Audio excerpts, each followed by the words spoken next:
Et Maged Riyad, il est tellement discret qu'on n'en parle pas. Mais on parle aux États-Unis. C'est lui qui a pris en charge financièrement, sponsor, Oui. je peux dire les mots, lorsque les Égyptiens sont allés à New York pour soutenir l'action et les discours de Nabil Ismail Fahmy devant les Nations Unies. Et que Yousra et les autres sont partis à New York pour manifester leur soutien. C'est lui qui a couvert tout ça, qui était le sponsor. Oui. Mais plus important, lorsque j'ai dit créer les lobbies, il a envoyé 3 lettres en tant qu'Américain à Obama, qui était très fort, très poli et très fort. Et le vice-ministre des Affaires étrangères l'a appelé. Il a dit, s'il te plaît, docteur Maged, appelle demain, il faut que tu suives le discours d'Obama, tu vas sentir les premiers changements dans ces discours grâce à tout ce qui t'y a écrit. C'est un cop. Et ça m'a poussé même à écrire un article spécialement à lui, parce que j'étais un peu provoqué par le fait qu'elle est inconnue. Oui, voilà. Il est connu aux États-Unis, mais pas ici. Oui. J'ai dit Maged Riyad, un modèle, il est copte, il est également égyptien, américain, mais surtout un modèle pour nous tous. Oui. Et j'ai décrit son historique, ce qu'il a fait, ce qu'il a... Donc, pour répondre, ça a été très long pour répondre à votre question, mais c'est pour vous dire, tout ça, ça fait un monde. Il y a également des chrétiens que les autres se sont plaints longtemps de prendre la couverture américaine. Mais ça, croyez-moi, je le sais, ils ne sont qu'une minorité chrétienne, minorité copte. Mais la vraie cerveau réfléchi et sain, c'est autour de Maged Riyad. Et c'est un homme qui mérite de nous, d'abord, la mention. Heureusement, malheureusement, lui, il parle anglais. J'espère que votre on a satellite... une section anglaise ici, on peut le recevoir, bien sûr, avec grand plaisir.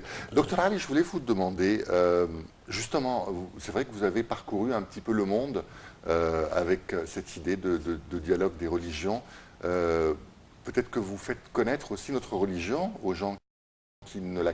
Est-ce que vous n'êtes pas un peu frustré quand vous voyez, par exemple, des actes comme l'attaque contre Ala el-Aswani ou bien des attaques contre des intellectuels, des acteurs, des actrices égyptiens dans quelques pays européens de la part de partisans de la confrérie des frères musulmans? Est-ce que finalement vous ne sentez pas que tous ces actes-là font du mal au travail que vous faites, vous et bien sûr, et d'autres gens?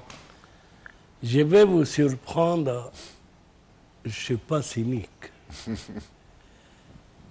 Mais l'affaire d'Aswani à Paris m'a réconforté. C'est pas parce que je suis d'accord, je suis fondamentalement contre. Mais les Français qui ont essayé de nous donner des leçons, j'espère qu'ils m'écoutent, sur la démocratie, sur la nécessité de libérer Morsi. Et ça m'a poussé dans la télévision française d'adresser un message de méchanceté énorme de ma part. Et moi, je suis le dernier à être méchant. Je crois qu'on s'approche de la fin. Non, au contraire. Et pour le ministre des Affaires étrangères, je lui dis, vous demandez de libérer un prisonnier dont il y a 4 crimes sur le dos. C'est très gentil de me dire, puisque vous êtes juriste comme moi, dites-moi, vos études, vous l'avez fait dans quel livre? Pour que je puisse me procurer les livres, pour savoir où vous avez trouvé la référence qui vous aide à demander de libérer un homme dont il y a 4 crimes pénals sur le dos, par exemple. Donc les Français ont vu une autre image des frères heureusement que le mot musulman, on ne l'ajoute plus. Oui. On dit frère tout court, et c'est déjà beaucoup. D'ailleurs, je vais vous dire une surprise, par honnêteté à vos téléspectateurs. Toutes les 5 années du lycée, je faisais partie de la confrérie. Ça, c'est un scoop. Ah, Surprise. Ça, c'est un scoop. Voilà. Que j'ai regardé pour votre émission. Et à la 5e année, j'ouvre le journal, je trouve qu'un de leurs a assassiné le grand juge Al-Khazindar.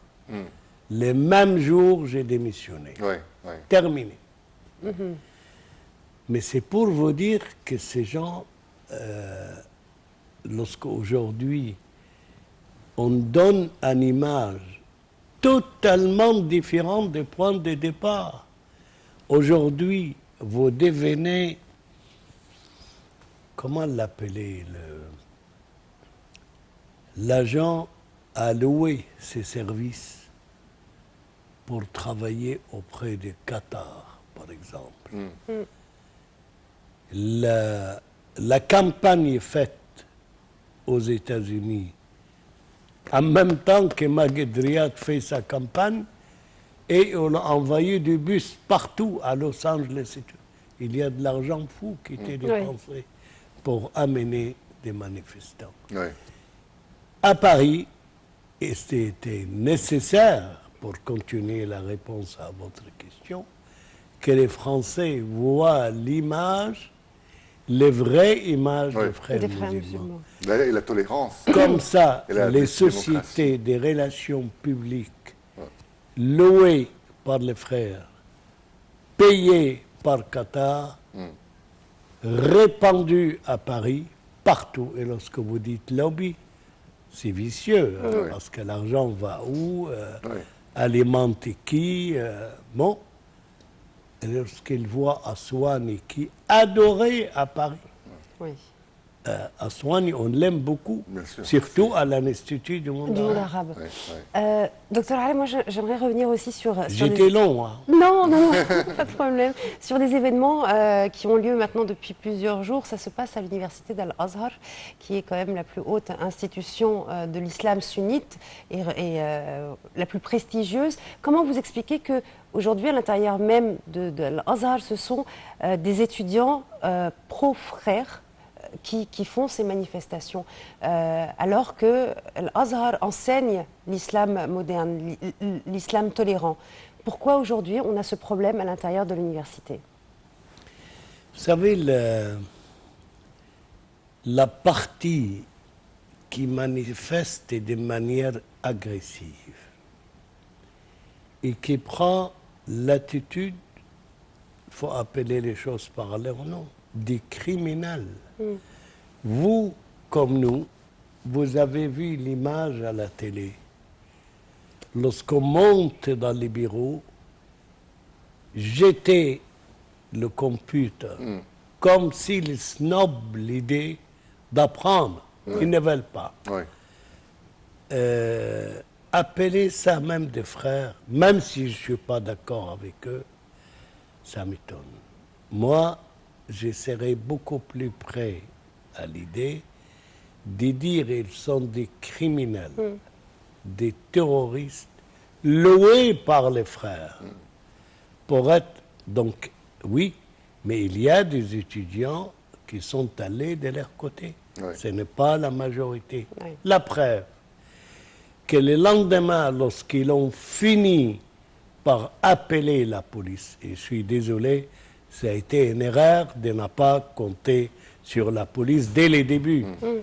Un de mes meilleurs amis, c'est le ministère de l'Éducation supérieure, mais je l'ai dit publiquement, Oui.